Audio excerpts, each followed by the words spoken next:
Hai semuanya, selamat datang di Me Today, mempelajari pola resesi. Walau gue bukan ahli ekonomi, tetapi gue mencoba untuk belajar. Setidaknya pasti ada pattern, ada pola di setiap kejadian. Sama seperti orang bermain musik. Di musik itu juga ada pattern, ada polanya. Begitu juga dengan matematika dan setiap pola kehidupan manusia. Di setiap kejadian yang ada di universe, di alam semesta, yang gue yakin pasti ada polanya. Jadi pelajari dulu tentang pola resesi, bagaimana resesi itu dapat terjadi dan kapan dan apa faktor-faktor yang menyebabkan resesi itu. Dari data yang gue dapat ini disebutkan kalau Indonesia pernah mengalami resesi sebanyak 3 kali, yang walaupun dari data lain disebutkan ya lebih daripada angka itu, tetapi karena pada saat itu adalah era masa peralihan pemerintahan, maka pada saat kejadian itu dapat dimaklumi, sehingga dari data ini dikatakan Indonesia baru mengalami 3 kali resesi, yaitu di tahun 1997 sampai 1998, di tahun 2008 serta 2013. Lihat polanya, 10 tahun, ke-5 dan ke-10.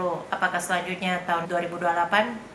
Adapun sumber-sumber yang gue sertakan di sini adalah tulisan dari almarhum guru besar emeritus Profesor Lepi, serta sumber-sumber lain yang gue nggak ingat dari mana aja, tapi nanti akan gue sertakan di deskripsi. Resesi yang pertama tahun 1998, yang bermula dari krisis moneter sampai akhirnya ke krisis ekonomi. Krisis moneter itu adalah penurunan sektor moneter yang berkaitan dengan nilai tukar rupiah terhadap dolar, tentunya pada saat itu yang menjadi acuan. Krisis ekonomi yang berarti penurunan perekonomian. Resesi adalah penurunan pertumbuhan ekonomi di mana menurunnya daya beli masyarakat dan naiknya jumlah pengangguran, setidaknya selama 2 kuartal berturut-turut. Penyebabnya yang diutarakan oleh Profesor Lepi, di mana utang swasta ke luar negeri itu jumlahnya lebih besar. Jadi pada saat itu banyak pihak mendapatkan kalau berhutang di luar negeri itu lebih mudah, lebih murah bunganya dibandingkan dengan berhutang di dalam negeri, dan uangnya bisa dipergunakan untuk menaruh di deposito atau di instrumen investasi lainnya dengan bunga yang lebih tinggi. Krisis merosotnya nilai tukar rupiah akibat serangan US dollar yang bertubi-tubi dan jatuh tempo utang luar negeri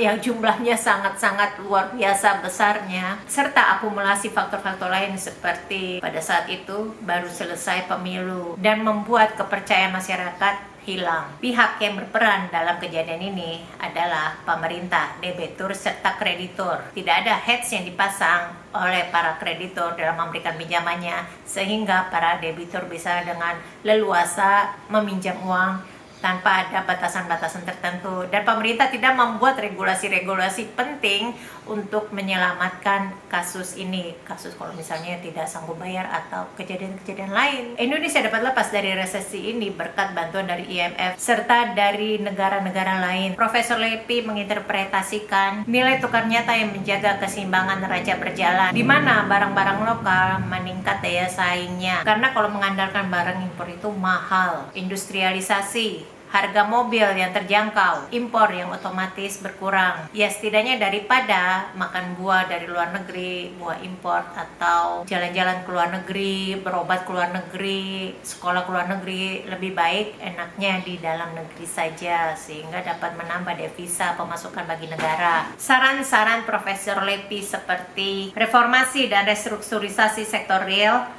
penundaan bayar hutang jatuh tempo, menstabilkan nilai tukar rupiah yang overvalued, menstabilkan sosial politik yang terjadi di Indonesia, mendapatkan kepercayaan masyarakat lagi, serta menghalangi kemungkinan kegiatan spekulasi falas. Setelah kejadian resesi yang ini, maka Indonesia telah belajar banyak, sehingga pada resesi yang di 2008 itu Indonesia lebih dapat mampu survive, bertahan menangkis serangan yang ada. Indonesia sudah mengubah nilai tukar dan melakukan reformasi kebijakan makroprudensial. Pada saat itu krisis ekonomi global terjadi akibat Lehman Brothers Holding Incorporation bangkrut, di mana pada saat kejadian itu siapa saja dapat memiliki rumah, siapa saja dapat membeli rumah tanpa mempertimbangkan pekerjaannya, apakah punya pekerjaan atau tidak, dan akibatnya para debitur gagal bayar, sehingga menyebabkan pasar properti properti menjadi hancur. LBHI bangkrut, nilai tukar bergejolak yang merembet ke sana sini yang mengakibatkan domino efek.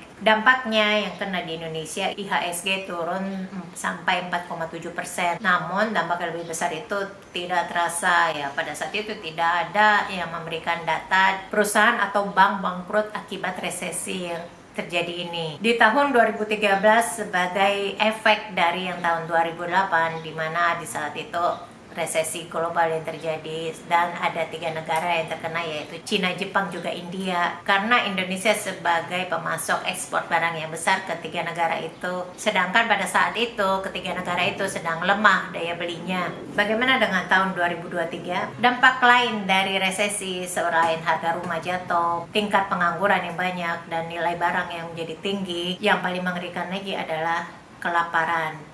Gue pernah membuat video tentang bencana kelaparan yang terjadi di Rusia pada 100 tahun yang lalu, yang kalian bisa tonton di sini sebagai referensi, di mana kelaparan itu adalah sangat-sangat menyiksa bagi setiap makhluk hidup. Gue mau cerita sedikit sini. Pada saat bencana kelaparan itu terjadi, di sana pemerintah meminta agar masyarakat memberikan semua hasil panennya kepada pemerintah untuk menunjang perang mereka. Dan ketika masyarakat memberikan hasil panennya, tetapi pemerintah lupa dari mana masyarakat bisa membeli bibit baru lagi untuk menanam. Hal-hal yang sepele seperti ini hingga mengakibatkan Rusia dan juga sebagian Eropa menderita kelaparan. Yang terjadi pada saat ini masih terimbas dari krisis yang ada di Amerika Serikat, ditambahi pandemi yang menghentikan produksi karena efek stay home dan juga work from home, dan mengingat jumlah manusia yang lebih banyak daripada jumlah makanannya.